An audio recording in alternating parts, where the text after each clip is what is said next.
NASA astronaut Scott Kelly at the Baikonur Cosmodrome. Scott, you're back at the launch site and now just 6 months away from 12 months away from the planet. Is the reality of the magnitude of the mission starting to strike home, starting to really sink in? Yeah, I think so.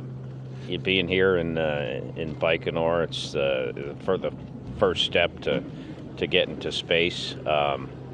And my training has not been all that busy since I started about a year and a half, 2 years ago. It's been a pretty nice pace, but I think now is when it really starts to pick up.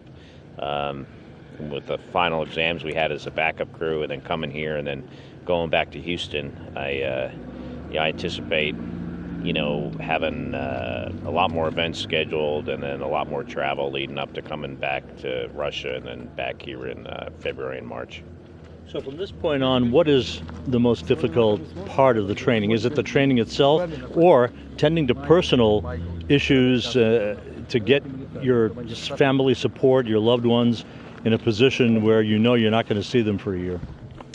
The training is not much different than what I did last time. There's certainly more payload training because I'll be on the space station longer. The Soyuz training is a little bit different in that we do it with Gennady Padalka for Ascent, and then Sergei Volkov will be coming home with a year later.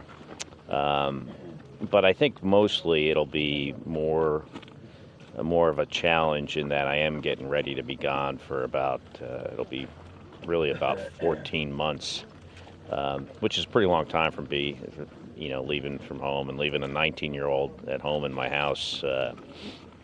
So that's going to be a little bit more challenging this time.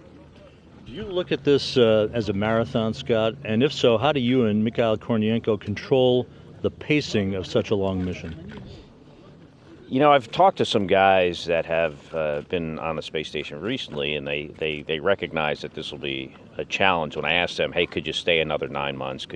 How would you feel about staying another 6 months, depending on where they are in the flight? And they definitely recognize a challenge of it. But I think going into it, with the mindset right from the beginning that I'm going to be there for a whole year is going to make it, might make it easier than certainly if you were on the space station, had been there for 6 months, and you were told you have to stay another 6 for some reason.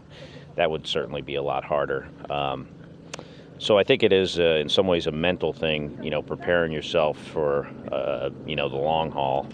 And as far as controlling the pace, we've discussed that. I think I'm going to have to have a little bit different pace or perspective on the whole thing this time than I did last time.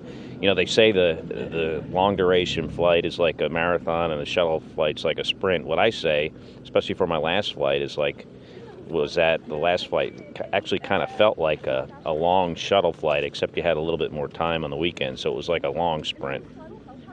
And finally, Scott, this is the first time humans will have spent a year in space in almost 2 decades. What do you think is ultimately going to be the significance that we'll take away from this mission?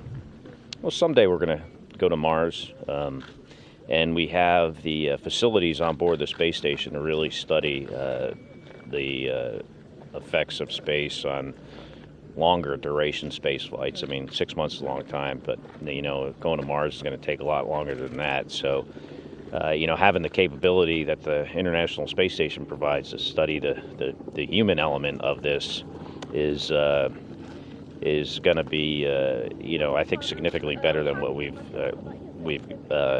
in our previous experience that the Russians and the Soviets experienced on the Mir space station, just because of how technology has progressed and their hardware has improved over this period of time.